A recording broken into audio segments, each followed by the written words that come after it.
voix du peuple, oh, la voix du peuple, oh, si tu as bien, oh. Vincent Chilouizi, étoile de la presse.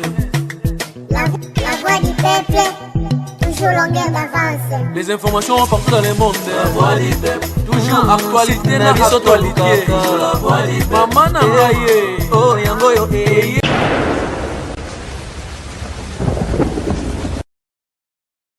Salut, bienvenue dans votre émission préférée, les news des stars. Nakati ya chaîne Nabino, la voix du peuple. Une émission où il y a Awakaka pour nous mettre ma solo, il y a des stars Nabino dans différents domaines.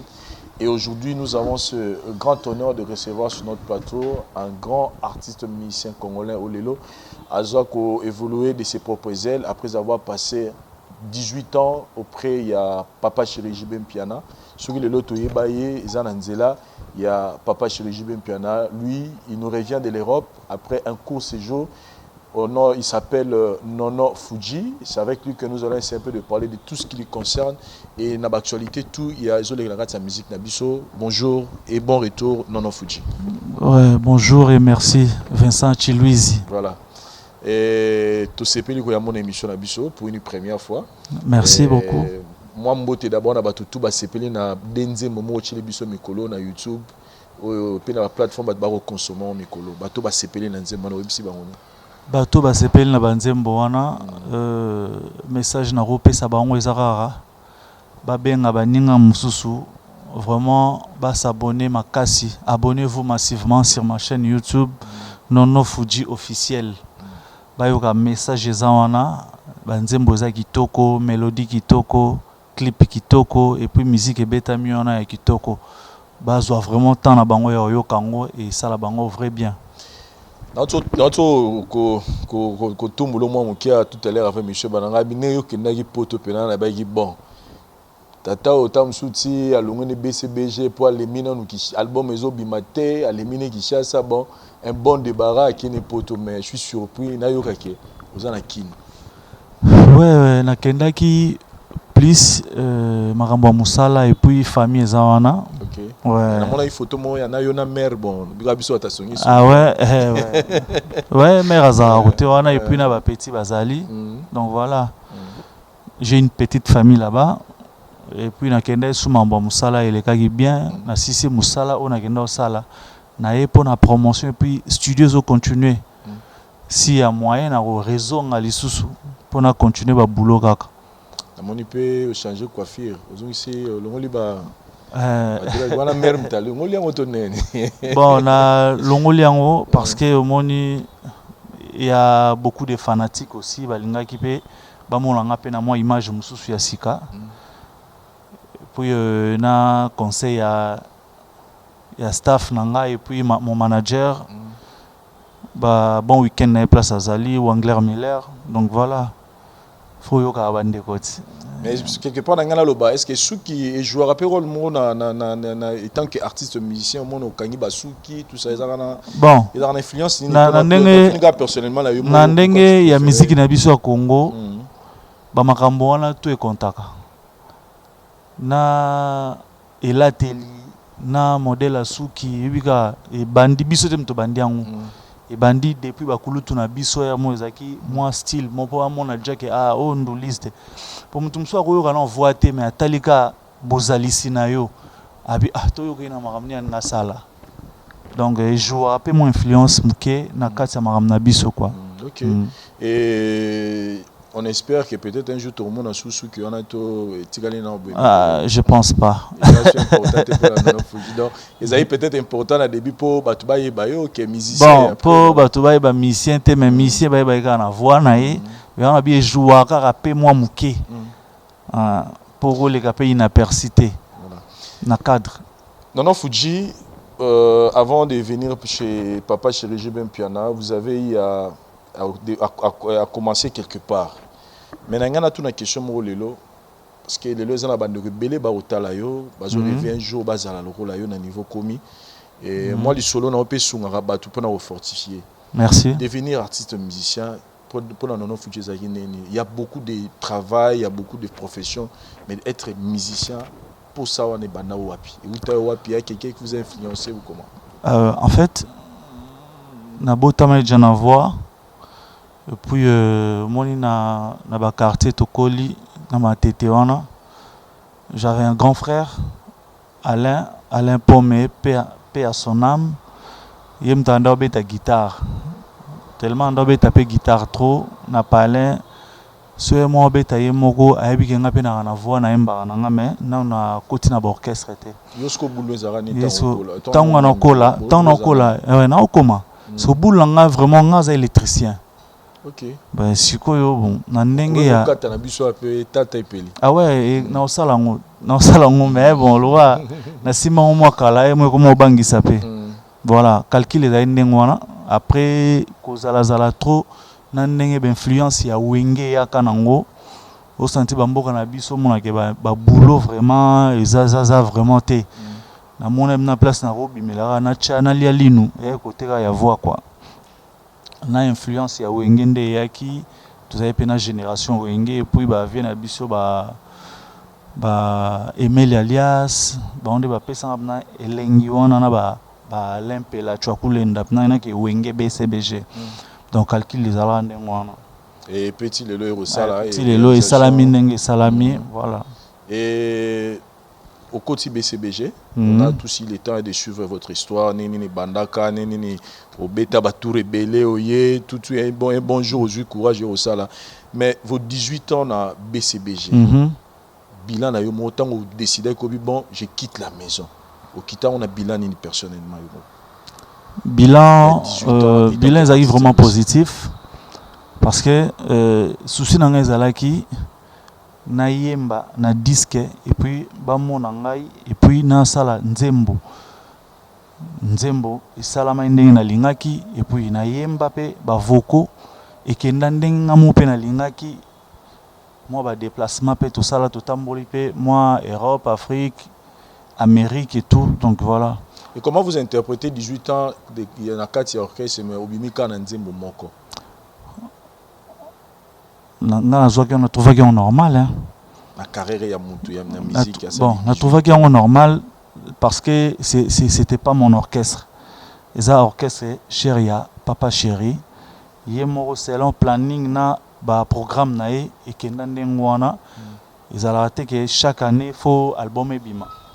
Donc tous qui obligé de soumettre na ba programme na bango. Donc voilà, c'était comme ça. Arrivé, je pense que Koya na eu qui juste pendant déjà départ déjà l'MP là donc l'MP là le roi bazolinga déjà longa là yo wenge BCBG et des fois regretter peu que mutumo botala la TV peut-être à motiver que peut comme musicien mais aujourd'hui chance peut-être ya yemba na été peut-être album tout ça. Ah ouais regret zalaki mais bon c'est la vie hein. Obi kaka ndenge zalaka esenga mutu azala alongwa pe bato musuba ya bazala ba pesa pe makambo donc voilà eleka ndenge eleka. Bokoti wenge BCBG bozo fonctionner album ezo salama je pense Antiterror oui nzembo moko bowana Vicky Ntsongi préparatif à nzembo banono fuji bayembi batie ba vocal tous l'album bima album bimi boye comme na mingongo batu mususu yo veno e histoire interprétant au sadi au yamba on ni jour au rap nèg no ba vocal ezali souté ouais na zo normal hein ah zala sincère pe si au moni et ça la passe tous la to bike titre tel bisum to yembaki tant Tony Atibo tali ba voix bimba voix mususu après tu as comprendre j'ai tu comprenez na biso bon et ça makambo ce to yaki poka na nzembo wana nde to nga to benda na sérieux wana mais ti to za na maîtrise et puis to za pe na patience to patienter ti ngonga na biso pe yaki okoka to embaki pe lisusu c'était comme ça avec Francis Kalombo. Ouais, Francis Kalombo solution ambiance wana ya bayaya na baleki na kati ya BCBG yo vivant on ndengeni parce que to yoka ebele c'était pas facile hein. C'était pas vraiment facile parce que bikaka ba fanatique ba créer ba oya bango ba makambu surtout bino boya boye msusu ba ya ba latisi bino mais nga tellement pe na na maîtrise na ndo tala ngokar na ba ke le kana onde ngwana parce que moni moral déjà ezalaki inta déjà. Et puis voilà, il est quand même bien. Non, Fuji, tozara na kati ya BCBG. Moi, c'est ça dit, tozo beta moi le solo na fato ya lelo parce qu'ils a parcours na olingo lingate. Ndeko na yo bandeko belé bakindaki parce que album eza ko umela.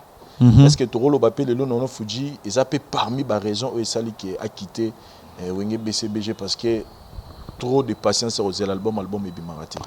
So ezaki pour l'album ezo umela na ngana epsa vérité que na longo pour l'album e umela. Nga ezali vraiment pour l'album te mais na santa ki déjà que ngonga na ngai koki. Donc fona le kanaleki nde na bongse projet o ezali match amical.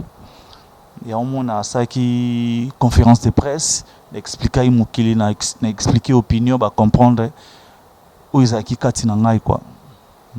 Donc c'était ça en fait raison. C'était juste ça donc ngai ezate pour disque umelaki pour banda ko umela liboso za yango te. Pour avant déjà na yemba na ya na pemi ovandi ti disque yo bima to yemba après ba 4 ans na ya BCBG na yo yemba après 4 ans. Mais du point de vue fonctionnement et pertiba pe fonctionnement en tant que musicien.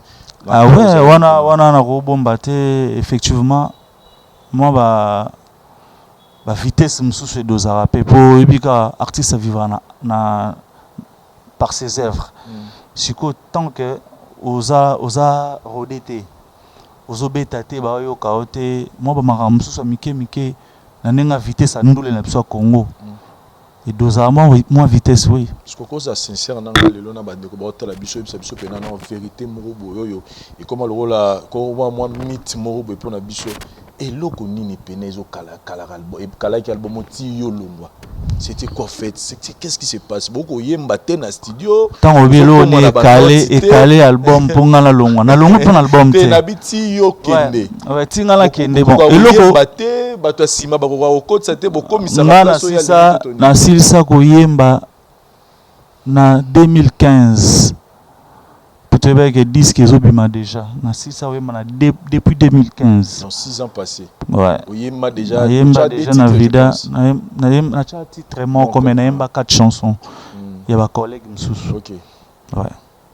Et depuis 2015 nyonso wana ya programme Papa Chéri wana ngana ebima msute. Na kati OKCP ezarape ya mo boye bomengi no pe ko solo la bozu pe yo botata courage wana te na bota courage wana te na zwaki ta likanisité ya bota courage pendant que tuna. Mais on nous dit que Papa Chéri est quelqu'un de très sympa ozo courage be lo ezo zape na kati sa carrière ça des autres dépend peu na vie na yo no le bibano fait freiner bino pe moi makamsu peut-être ko tuna ta mais président producteur eza nini te na koko tuna pe ndengo wana te eza orchestre na eza programme na ye c'est l'analyse na lo nini bloquer album ti siko na ye bakate vraiment na idée te na rokanisa na place ya Salvatore de la Patria te. Mais tant beaucoup za na vision na ya musique ya Congo na réalité terrain ya zwa ngamo na ngondeni na ebiso papa tokutana na musala kaka comprendre na roeba na vision na ye na roeba ngondeni yo tika lo sona Papa Chéri te neza papa do coacher moi na to sola na ye to solo la ka to vandi to sola na studio ndeni kotona yemba boy sala boy to travailler ou là sur le plan travail oui mais que to vandi bonando tourner bon vision na musique ya Congo ya ndeni te ya par rapport à la réalité ozo ça peut-être te non na sala ngote donc vision na ye na yebité to kutana na ye na musala to sisi musala na kiti pas na ke palin directement. Qu'est-ce que tu as pu se retenir de lui en termes de travail ou ya porta yo tikala na ngoko témoigner pelelo et pas Papa Chéri beaucoup les apena balemisa tout yo pe osa biso beto yo kalelo atami balemisa tout o na retena chez parce que aza amoureux à travail alingara vraiment que so elo mo eza sensible et bêtier une fois a ibsonde ni koto pena na sentir que eza makambo soit na yo pesango po moni musique ndeza ona place moni ke toucher tant na sala mombamba moni bakota sasata banangai olia ya kotumba yemte pisanga bakoto ona fo bandela ngotro po ya sensible yepna ils ont emballé pena ba serre et ça la peut bien. Et puis na yoka pe conseil ngo na salé lango ndenge sala, voilà les résultats et ça la bien. Donc voilà. Parlons un peu de cette chanson Mombamba. On doit se le dire que Zanzembo imposa yo na musique que tu reconnaître munene na yo. Ozara na nzembo wana moko to banzembo ezari belé mais choix wana ya nzembo on ezaki par rapport à nini? Parce que surtout qui ça batu nyonso. Banzembo ezalaki nango na sikoyo choix ka ya nzembo choix ezaki nzembo wana parce que moi je travaille avec mes amis, il y a d'autres amis où tu travailles na bango et puis topemi na ye na bimisi ba bloko na nenga palin parce que moni artiste soit travailler na ndakote oui biga ba côté na biso na to travailler na 4 heures to 5 heures du temps de travail. Donc tu dois te préparer en conséquence aux anaba vocaux, aux anaba nzembo, au bombaka, lobi ba ko biso bon yara na deux chanteurs yara na nzembo moko ba ndoluka ba parolier vraiment. Travailler na palin tango papa chéri touti États-Unis tozongi ya ebisi ngai bongisa nzembo mo wana okoyemba ocha nzembo na disque o na epe palin na bengi ba master yoka presa ebisi nga na bongisa chana ya nango ba ndomo na vanda ya nzembo mo koma to nega za ouais na komanga mo et puis partie mo ezana na travail pe na ba parolier donc voilà na travail na vie na Eldorado. Ba parti monsieur zana na ndoe bango kala depuis na za chez Do à Congo hein fait Dikowel na PCMbo te place à Paris. Donc à travailler na bimisi na tandi banzembo to ando travailler ba master ba préféré to préféré oyo ma pe na préféré pe ka wana ndo mo ya pe na memiango na bengi partout solo to travailler on a palin na structuré et puis na kena on a wenge jo ba bengi nga un neuf ya oyo nzembo na leki na yoksi bango chant. Direct, un coup direct. Et on s'attendait qu'il y ait un retour dans un public parce que nous avons dit mais tant sur les publics et au bureau, on s'est fait noter mais est-ce que nous s'attendait à un résultat vraiment bon parce que au moins ceux qui ont un métier en haut les résultats sont déjà bien. Tant qu'il y a l'émission, on a un micro, on a un matériel, on a la lumière, tout ça là, au bando salobi déjà qui était, image qu'on a déjà magito, ça déjà une assurance. Donc c'est comme ça, on a déjà boulon on est zalaka, je sais comment au robini sabatu donc rien à douter quoi. Voilà, en évoluant, Lelo Nono Fuji a tracé chemin naïe avec des chansons, ouais, des chansons promotionnelles. Na niveau des réseaux sociaux, dans les clips, dans la télévision, tout le temps. Et s'il faut comparer succès à Mombamba na succès à Banzembo oyo ozomona ndeni ouais succès à Mombamba à l'époque couvre-feu ezalaki ba boîte de nuit ezalaki na road marambuto ezalaki pepele vitesse ala mususu par rapport à lelo tozana ba palin 22h touché moi vitesse eza moi 10 mais ça va résultat za kitoko voilà. Mais il y a des gens qui ont succès malgré le couvre-feu. Ouais, vitesse ezali hein. So tambolo yo rapena ke ezobeta. Wana yo mondo sali tambolo na terrain. Ouais, na tambolo na terrain na sentir. Nono Fuji. Vincent Chiluizi. Voilà, chers amis téléspectateurs, je vous invite tous à s'abonner à la chaîne. Comment on peut dire Nono Fuji officiel? Nono Fuji officiel. Donc, vous s'abonner pour que vous yo kalisu sunze mbango et vous tala pe clip nango ni makamboza côté kuna na ngambu ya Nono Fuji. Et étant leader aujourd'hui.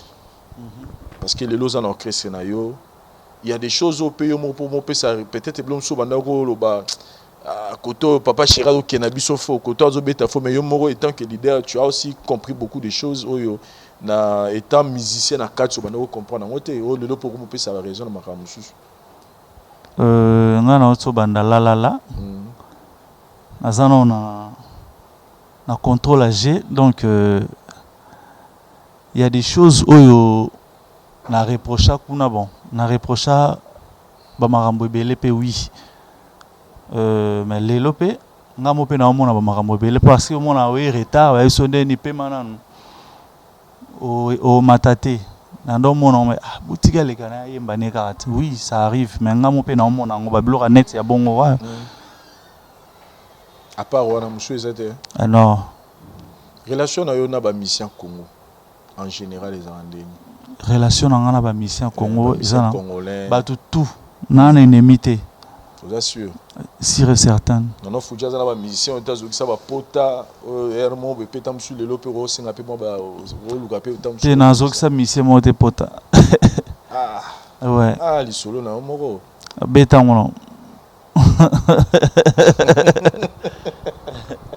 za mission moko pe ya mboka na biso wa te ka ba masolo bon je confirme rien pour le loko mara mara belé je confirme rien mais tam sur yo mo le to confirmer biso non fuji tanga ça ba succès bon petit le loza na succès succès silate mais na baninga matite wana te na lisolo mo te na beba na mission mo te banelo banzembo ba komeli onzemba pona simalango te jamais o récupérer ngana na nzembo moko momine moko bano linga trop boy non nga ba viona sala on te papa wana masola ba coin solo pena je te jure là c'est vérité relation na ko gasi andeni wana libota libota ouais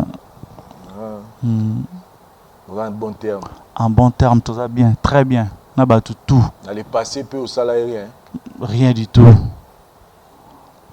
na salaire rien tout na makambo tout na fa tout na ndé hôtel pela te bo salaire rien na salaire rien zawana Fabro na salaire rien maestro Fabro le l'opéra tout à l'heure pour le Fabro za Fabro to non na émission na salaire rien et l'autre à salanga pe rien tango yo non wala ba ba yana ba cheyo star yo ya ka sheba ya wana ba nini boy bo ba encadrement mo ko zala papa lo mo sala Fabro na salaye et l'autre wana masolo zo beta na yo ga lelo c'est une information yo pesanga relation non héritier watanabe en tout cas à vrai dire tout kutana na ekaka na ba concert ya wenge tango ayaka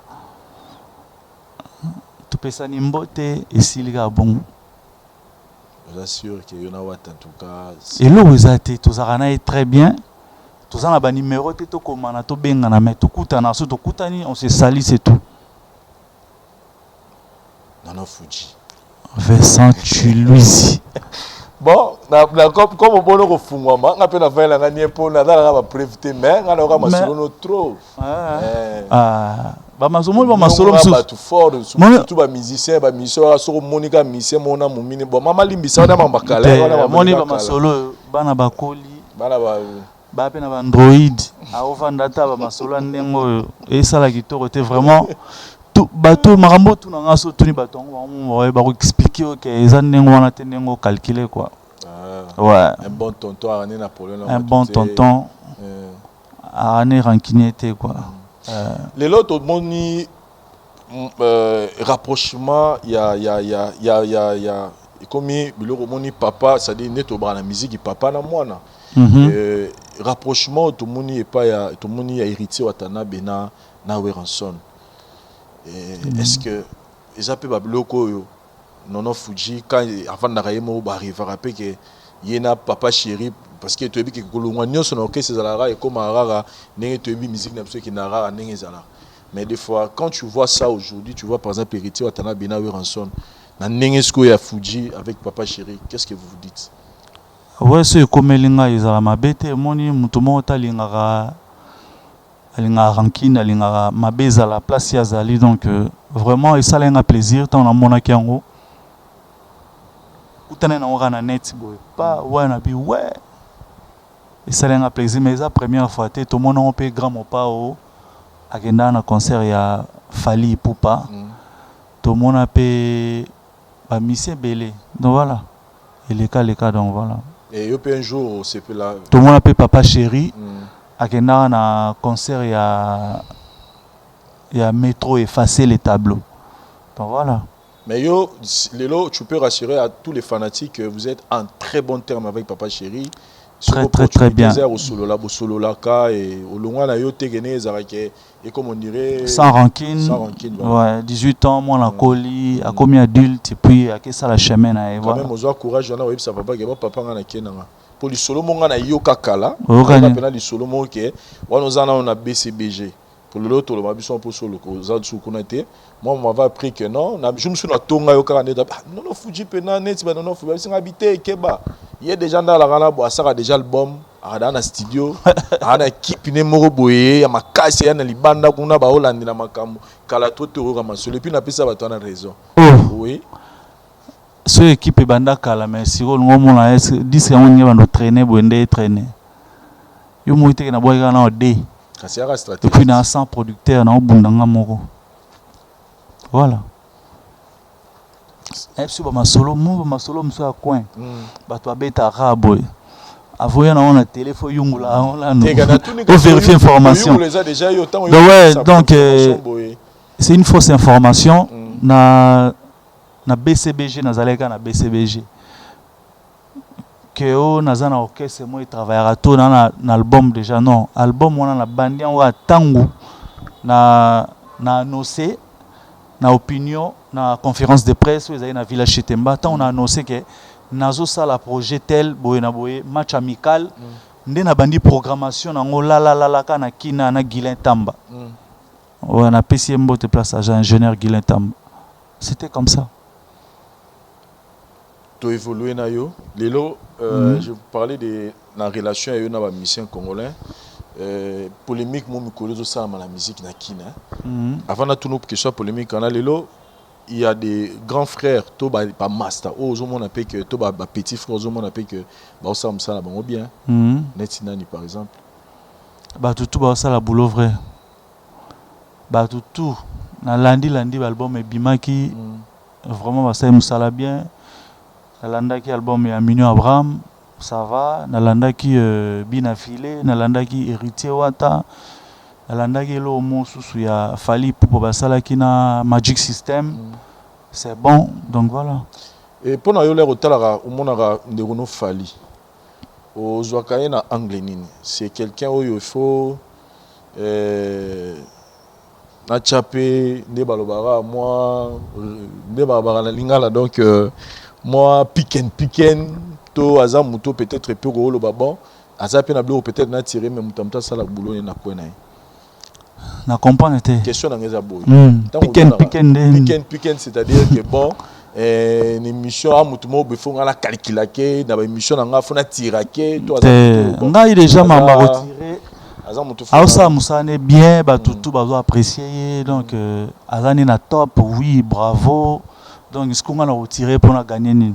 Parce que mon bateau va tiraka. So tali, bah, y a l'autre fois, ma finga na bango, les gabanzem bon là on a pas vu. Et on se retrouve mon au bando finga tikan. Donc ce mutasali musane bravo. Ce mutasali musane bravo, oui ça va. Asala musane bien bon, on a muta retiré te. Na retiré mutute, na obundaka ngamoko. Na kingo ngodi na ngai na laksa batu savoir faire nanga so na tirer les lots et que lobby na sale lo moboé ozo sepelisa nango batu te orati batu ba yo somba yango pora na tiraki mutu lobby non.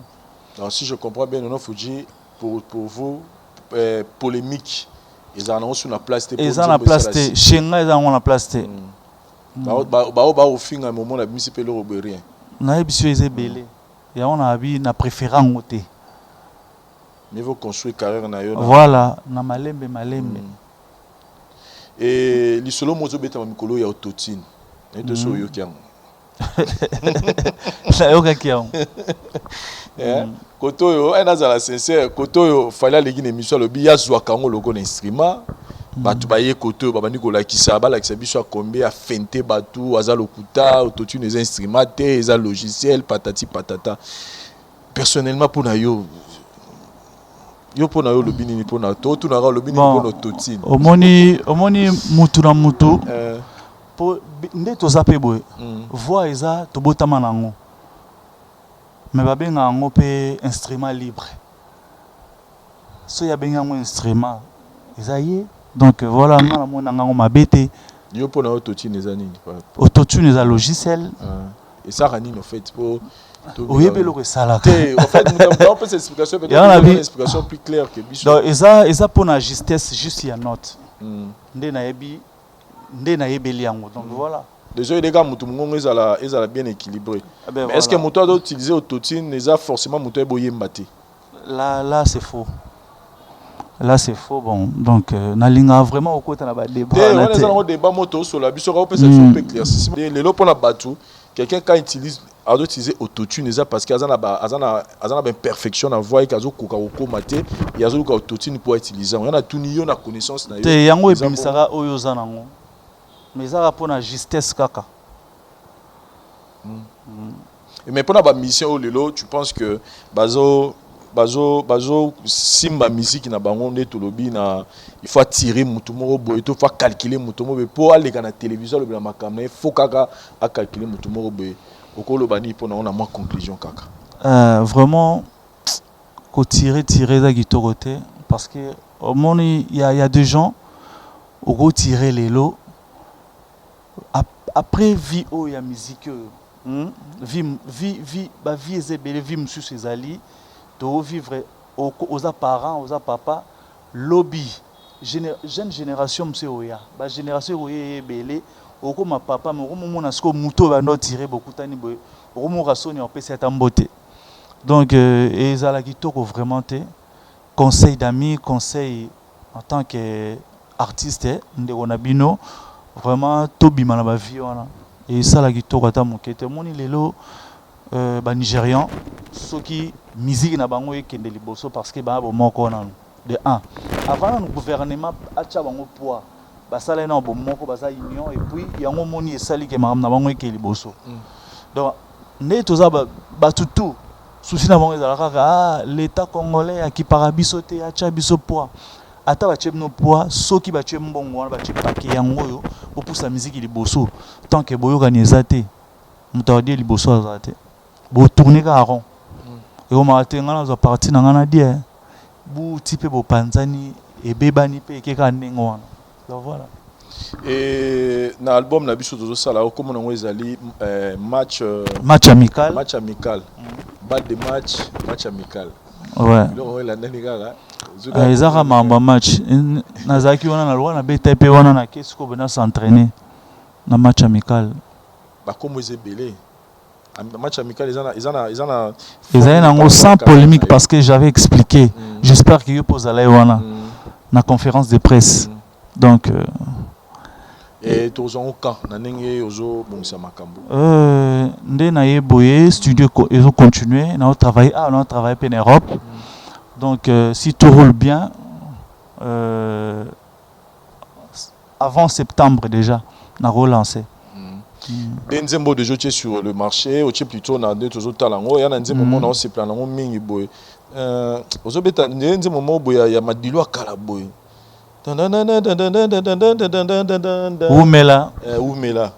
Trop guitariste, ça mais trop autant moi, il est muke. Bolingo bembanda lokola na Afghanistan, kotambola mukenge, et pays terroriste na ba munition, na zobanga tanta.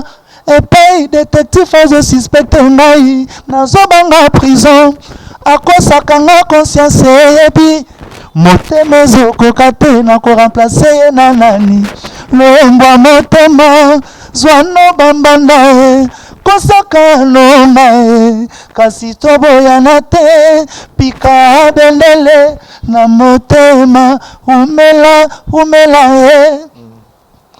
aridika ombo umela moi soki atonga ndako na horizon po ayebi remplaça na ye sanza roi atelemi na kiti na bokonzi yake tourisme alobaka moto aremplace te mwasi na ye te mwana na ye te ayebi te ke ntango atelemaka moto aremplaçaka ye mopepe Malik na koremplace na nani loembwa motema zwano bambana kosaka nonga kasi toboyana te Joël Bati baby defeo umela ayaya Non, en tout cas, Aïda, à la place de ça, la vie a s'épelé fort parce que c'est vraiment, ils ont dit moi qui toko, je vous félicite. Merci beaucoup.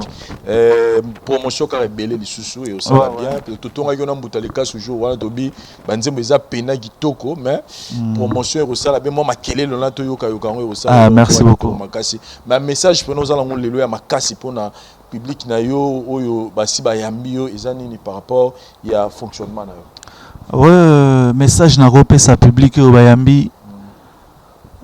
Biloko wana na auto lancé des chansons wana. Vraiment solo la bande ko baza pembeni bo s'abonner, vraiment abonnez-vous massivement sur ma chaîne YouTube Nono Fuji officiel pour déguster mes deux chansons wana. Ils a vraiment qui toko trop besoin tant na bino. Ya royoka yango lisusu bien. Bo taper ba clip ya kitoko na sa bino. Musale ya kitoko, les studios continuent, nous avons toujours dans studio. Nous avons bon c'est nous bablo rezebele ba titre rezebele wana.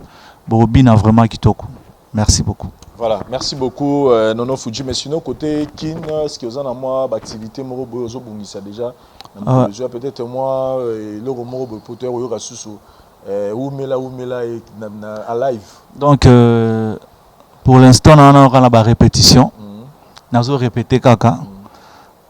Programme soyez na ole kaka chez Vincent Chilouzi na opé ça mon programme mais pour côté album déjà banzembo tout déjà calé est-ce que tous en bateau baza pe na besoin ba bima ouais bateau wana pour ça ba contacter biso pour na makambo wana ba royaka chez Vincent Chilouzi ba mon numéro za wana ba contacter Vincent ba ozo biso ou ba ke na page Facebook na ngai Nono Fuji officiel.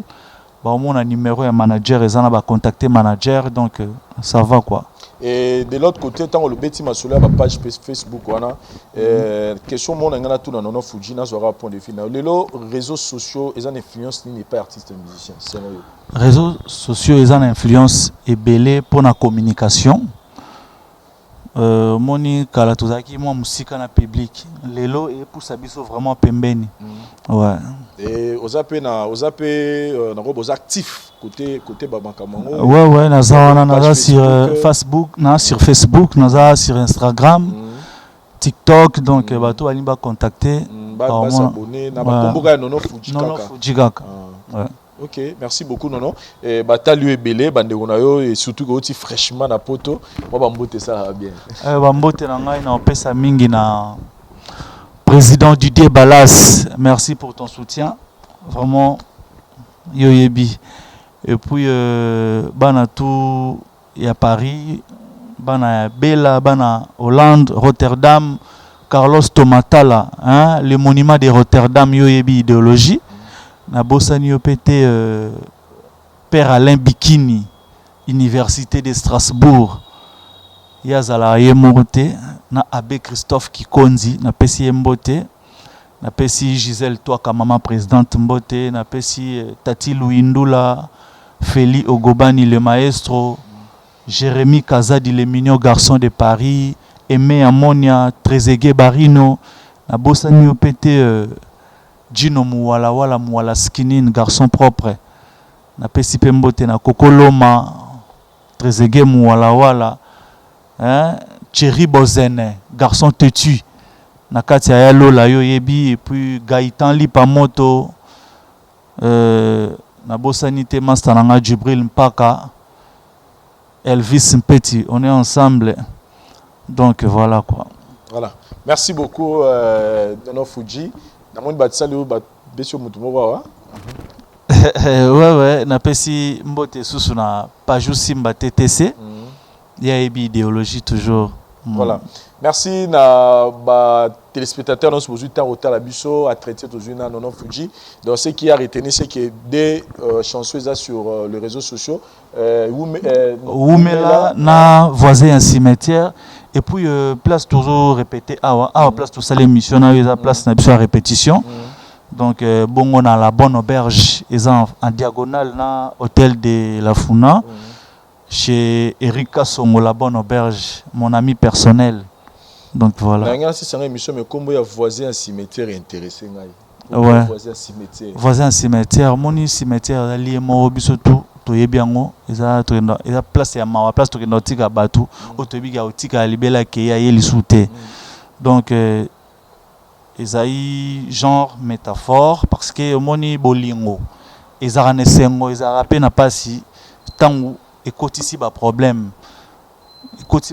ekoyelo estomac AVC lobi ememi yo mpe na lilita toketiko na cimetière donc ntango moto abi akomi voisin na cimetière l'offre nekomi na baproblème ebele tu comprends un peu pene ya cimetière donc voilà ezali nango te ke toyembela cimetière quoi yango côté wana nobaki côté mona kati wana bi torture, douleur, déception, misère, na mawa Gloria Kinene, mamanga we yo Serge Mukendi na we na mbela ngo Serge Mukendi Villas Boas azana Montréal jeune entrepreneur donc nzemona dédié ki ngoye et puis na Umela na mbeli le président Ari Dikaombo donc aussi c'est mission maintenant lingana tikelo micro c'est-à-dire que on a bimana na plateau na tikelo pena opesa biso ana capella voisin cimetière pour comment on a les liens au mabe. Ah ouais, c'est bon. Merci la bande de retour aux Utah la biso à travers le monde dans l'émission la biso les nous et ça on a reçu pour vous Nono Fuji R9 au acheli biso banze momi balé sur le réseau social qui na page na Nono Fuji bota la ba clip wana mais dès na autour le bas toujours na chaîne YouTube na yo mais toujours tigela awa pour que Tozoa voisin à cimetière en acapella pour nous ça la plaisir na présent cas du Mamou qui est en place à Dubaï Kuna et puis pourquoi pas à mon ami Herman Ngumba Jigal mon ami de Dubaï et puis je pense à Narcisse Mitima le chef du cartel na Ratsa Goma Balobi courage toujours Eza Marambou et Komeli Bisso et Koza ba catastrophe naturelle et relais Kalango surtout pe na pas aussi ces missions té ceux qui te lobeli en côté artistes musiciens message na pour la bande de Batoto ya Goma par rapport à la situation Batoto ya Goma on est de cœur avec vous beaucoup de courage nzamba kosunga to senga ki yango te et yaki yango moko parce que eza catastrophe naturelle omoni ngana benga Congo eza le roi zèbre a deux couleurs monso lisa c'est une attache à mwindo makila tango etambole kita ezopena tacha pembe donc likambo lizu voisin ko sekate ekweli lelo na Goma aza makila na biso aza congolais donc pasi na motema ezali vraiment beaucoup de courage on est de cœur avec vous nzamba kosunga merci beaucoup et là tout le monde est artiste et musicien de Gonayo Inosbi a organisé cagnotte sur mon coin à $100,000 pour que nous soyons Batoto ya Goma. Je suis au monde likanisa on les likanisa ça bien. Yem taché 100,000. Non, il y a 10,000 à 5 scoba tu peux pas y avoir complet batcha na kati na bio. Donner si ya yo pe azo zelango po tala ba de Goma. Ah ouais, ils a likanisa bien vraiment beaucoup de courage na frère nangai Inosbi. Azu likanisa bien. Donc voilà, nzamba sunga bato ya mitema malamu bato bazana mbongo ya soutenir idéologie wana na idée na vraiment bacha poids. OK. Voilà chers amis téléspectateurs tout tigeli Nono Fuji tozo ana capella voisin ya cimetière. Merci bye. Yango ta pourquoi mpaka akobanga kamwana nyau mochopia ta komi 2 mètres akobanga kambuma mungwa motema nyonso amoureux bangaka nango déception popota motema ne jamais guéri papa daide oza wapio Jatini Mbakango Bila PDG Willy Etoka le dragon de la monnaie Patrick Mukendi Bovike Umba Christelle Kinwanango Nano Wawina Aide-moi Bébé Sekisanga Nalongole Longyama Mongomono Karesaka Motema Nangai Yango nani ambeti bebe nanga na mabele ae nani ambeti Ridi Lumbe nani ambeti Gaita Kodia La nyango abeti tetendai ya chefuta Coco Claudia Sassou. Nani abeti Kevin Bolela. La nyango abeti Gisèle Etwaka. Nani abeti Fiston Boboli. Aebaki te Pierrot Loabeya. Soki kutu nazala kiwana mbele to bandi yango.